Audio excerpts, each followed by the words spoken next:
జతగా ఉండే వరమే నువ్వే ఇస్తే ఇంకేమి కావాలి జన్మకి.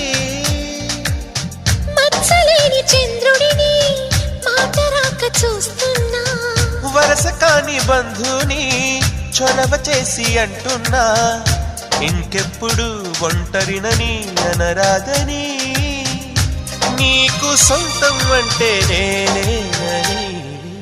కొమ్మ కొమ్మ విన్నావమ్మ కోయిల వస్తుంది, వస్తూ వస్తూ తనతో వెన్నెల వెలుగులు తెస్తుంది.